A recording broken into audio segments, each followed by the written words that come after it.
Hill House. What is it about an old, crumbling mansion that draws us in and chills us to the bone? Hill House, though, is not just any mansion. Built over 80 years ago, its walls are thick with shadows. Its halls are filled with whispers of lives once lived and lost.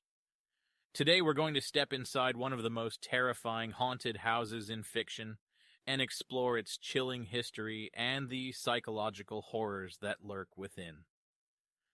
Hill House has stood isolated for decades, wrapped in mystery. It was designed by a man who seemed as twisted as the very structure he built.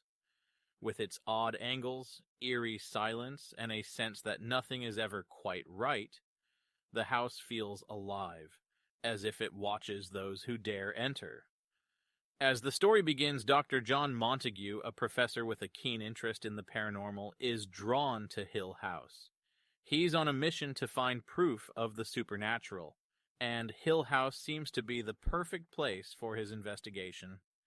Montague carefully selects 3 people to accompany him: Eleanor Vance, a shy, vulnerable woman haunted by her own past; Theodora, a carefree, free-spirited artist; and Luke Sanderson, the heir to Hill House. From the outset, there's a tension in the air. The house seems to react to their presence.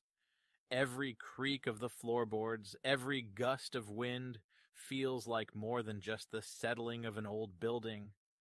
But it's Eleanor who immediately feels the deepest connection to Hill House. It's as if the house knows her, understands her loneliness and desperation. From the first night, the terror begins. Unexplained noises, pounding on the walls, cold spots that make your breath catch, and a growing sense of dread that something unseen is watching. The haunting isn't always in your face. It's subtle, insidious, building, like a shadow creeping in the corners of your vision.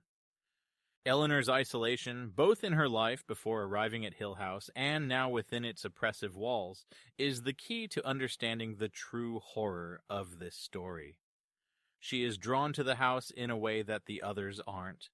She's searching for something, acceptance, perhaps, a place where she belongs. But Hill House twists her desires. Instead of comfort, it offers fear.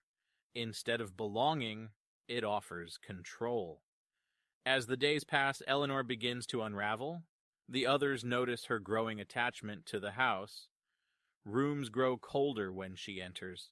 Strange writing appears on the walls, seemingly directed at her. It reads, "Help Eleanor come home." But home in this case means something much darker. Theodora and Luke start to distance themselves from Eleanor, frightened by her behavior and the malevolent energy that seems to circle around her. Eleanor begins hearing voices that tell her that Hill House is the only place where she will ever be truly loved. She becomes consumed by this idea. Her dreams become nightmares, where the house's walls close in on her, trapping her forever. But is it just the house? Or is Eleanor's mind creating these horrors? As the nights pass, the group is subjected to more supernatural events. Doors slam on their own, rooms are ice cold for no apparent reason, and distant, eerie laughter can be heard echoing through the halls. The group begins to fear for their safety, but they feel trapped inside the maze-like corridors of Hill House. Each step they take feels like they're being watched by something just out of sight. Dr. Montague tries to maintain a rational approach, recording every incident, but even he begins to sense that Hill House is far beyond scientific explanation. The more he tries to understand the house, the less sense it makes. It's as if Hill House is playing with them, leading them down dark paths, feeding on their fears. The tension reaches its peak as Eleanor's bond with Hill House grows dangerously strong. One night, during one of the house's supernatural fits, Eleanor runs through the mansion, chased by invisible forces, as the walls seem to close in on her. The pounding on the doors, the cries, the whispers, they all converge on her. And in a moment of panic, Eleanor races toward the grand staircase, climbing higher and higher until she's standing at the very top. The others try to stop her, but it's as if Hill House has taken full control of her mind. In one final moment of terror, Eleanor lets go. But was it her choice? Or the house's? Hill House stands as it always has, unchanged, indifferent to the lives it consumes. Hill House is not just a haunted mansion.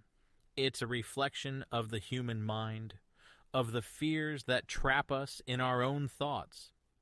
Eleanor's story is both tragic and terrifying as we watch her succumb to the forces of the house. If you want to experience this psychological horror in its full depth, I highly recommend reading The Haunting of Hill House by Shirley Jackson.